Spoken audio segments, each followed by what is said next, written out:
Hai, ketemu lagi sama aku, Rara. Segmen ini adalah segmen Bicara atau Bincang Karir bersama Rara. Harapan aku di segmen Bicara ini bisa membantu teman-teman dalam memutuskan untuk kuliah apa atau bisa mendapatkan informasi tentang karir-karir tertentu.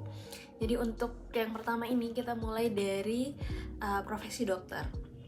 Jadi untuk profesi dokter itu sendiri, mungkin kalau teman-teman masih SMA sekarang bisa mempersiapkan dari kelas 1 maupun kelas 2. Kenapa? Untuk persiapannya sebelum lulus agak panjang, dimana teman-teman itu bisa menata nilainya untuk grafiknya tuh tidak perlu selalu 9 atau selalu 9,5 atau 10, tapi yang penting menurutku itu adalah grafiknya tuh stabil dan selalu menanjak, jadi dia tidak turun.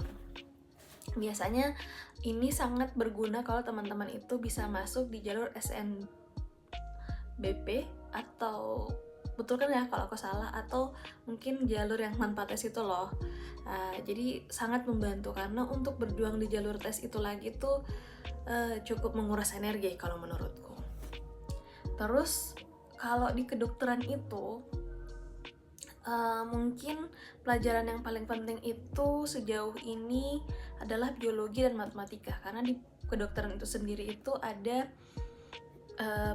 hitung-hitungan, kemudian juga ada pelajarin anatomi yang lebih ke biologi lah, seperti itu. Jadi itu sangat-sangat menunjang sekali buat teman-teman. Mengingat dan menghafal juga itu sangat dibutuhkan nantinya. Persyaratan sebenarnya untuk kuliah di kedokteran itu, teman-teman boleh cek dulu sih sebelum memilih dan memutuskan atau memasuki jalur undangan atau nanti untuk tes, karena ada syarat mutlak yang setauku tidak boleh dilanggar, yaitu seorang dokter tidak boleh buta warna. Dan biasanya untuk SMA itu harus dari jurusan IPA. Jadi selain dari itu harus kalau nilai apa masih bisa dibicarakan, tapi kalau itu mutlak.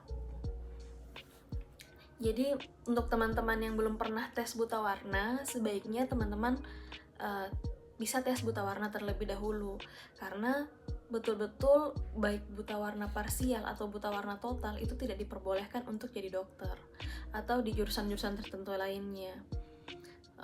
Kemudian selain persiapan di sekolah, menghafal nilai biologi dan matematika, kalau bisa teman-teman itu sudah punya universitas tertuju di mana gitu kalau menurutku, biar lebih terarah nanti fokusnya kemana.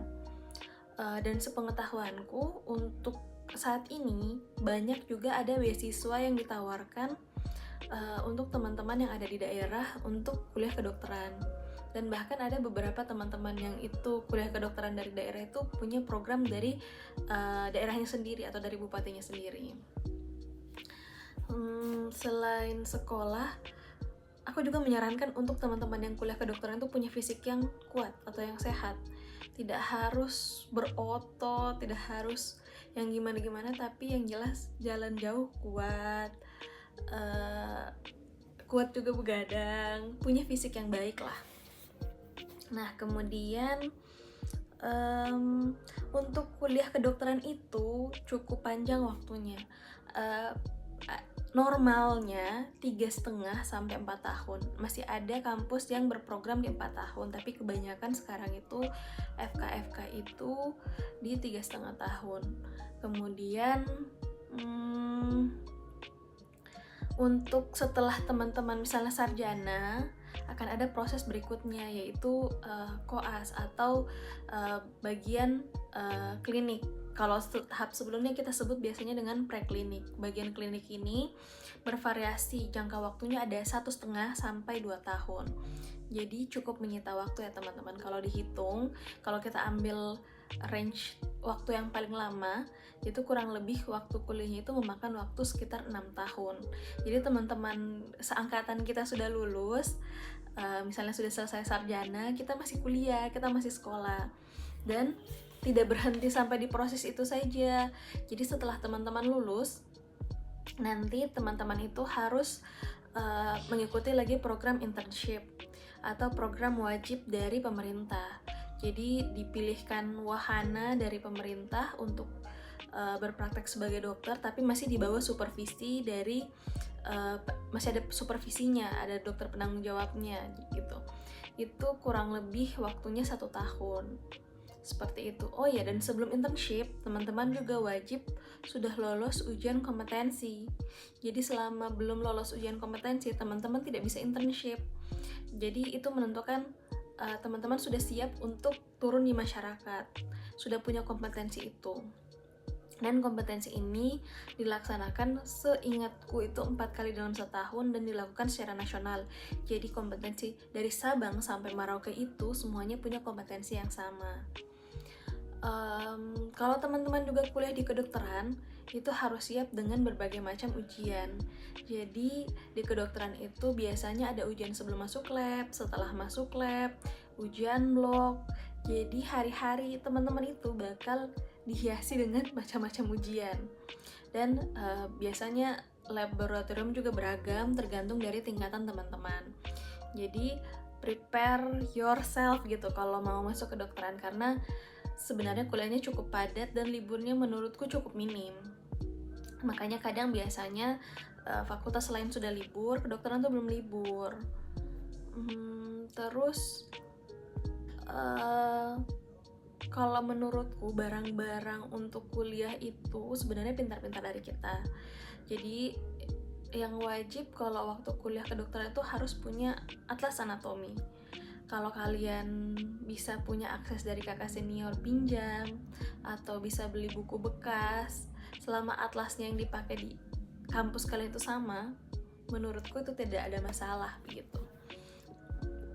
Kalau buku-buku lainnya sih itu bisa menyesuaikan, bisa ya fotokopi atau bisa juga pinjam dari perpus atau pinjam dari senior gitu. Jadi senior yang sudah lewat bisa dipinjami. Jadi kita harus punya komunikasi yang baik untuk sobi-sobi hematku. Kayak aku dulu. Jadi terus selanjutnya untuk biaya kedokteran setauku itu bervariasi. Jadi beda kampus, beda pembiayaan. Yang jelas semesternya cukup mahal menurutku ya. Jadi bisa di angka sampai 2 digit, mungkin puluhan bisa, atau di bawah juga bisa. Itu semua itu bergantung dari jalur masuk. Setauku ya, di zamanku itu dari jalur masuk sama dari kebijakan yang ada pada saat itu, karena kebijakan ini kan berubah-berubah teman-teman. Jadi uang pangkal itu atau UKT dan teman-teman itu bisa berubah-berubah. Kalau teman-teman mau tahu lebih lanjut, seperti yang aku sebutkan tadi, cari fokusnya mau kuliah di mana, terus cari informasi lebih lanjut tentang fakultas kedokterannya. Kemudian selama itu sih lebih sibuk, lebih padat sih kegiatannya, lebih banyak ujian. Terus oh ya, make sure teman-teman kalau berusaha punya cita-cita jadi dokter, memastikan apa ya trigger, apa inspirasinya, apa tujuannya buat jadi dokter. Karena jadi dokter itu jika dibilang gajinya banyak, menurutku gaji dokter itu sama dengan pekerjaan yang lain. Mungkin teman-teman yang punya gaji berlebih itu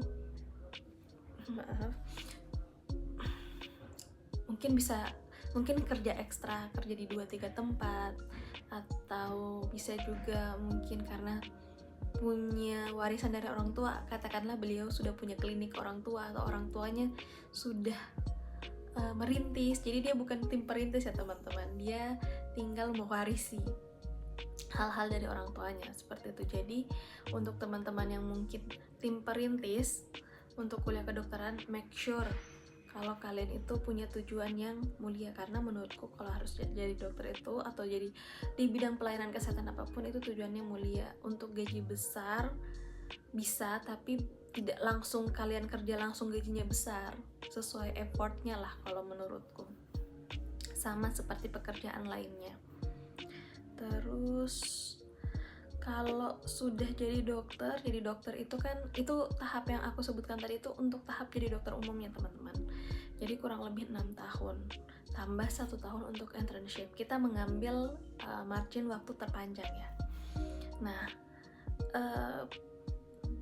kalau saat internship nanti akan lebih tergambar lagi sih setelah teman-teman internship. Jadi ada yang jadi dokter puskesmas, kemudian jadi dokter IGD, kemudian juga di rumah sakit itu kita biasanya ketemu sama spesialis lagi. Jadi teman-teman bisa memilih begitu, mau jadi dokter yang seperti apa mau jadi dokter puskesmas, apa mau jadi dokter di rumah sakit, apa mau jadi dokter IGD, itu semuanya tensinya beda-beda.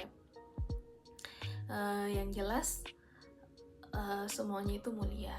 Jadi kalau dari dokter rumah sakit mungkin seperti dokter IGD itu tekanan pressure kerjanya itu lebih tinggi, karena kan yang kita hadapi orang yang panik, orang yang gawat darurat.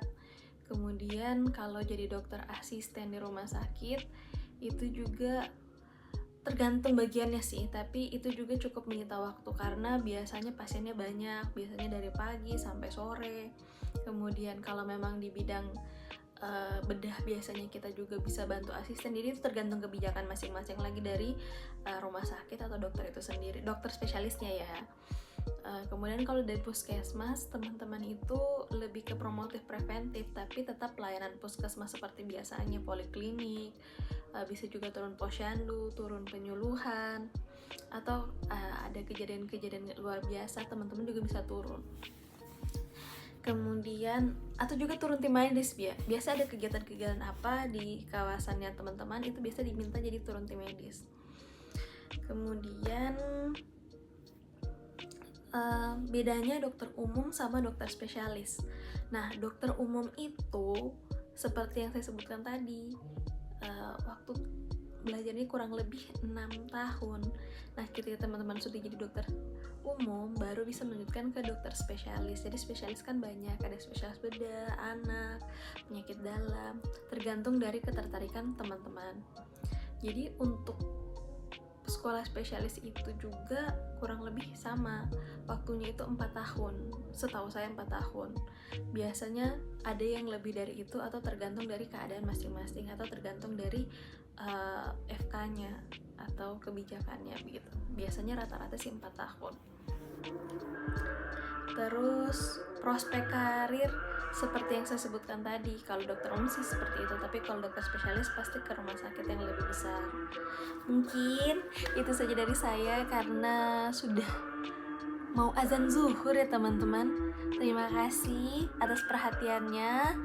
Jangan lupa komen mau bahas pertanyaan tentang apa dan profesi apa lagi. See you next time, bye-bye.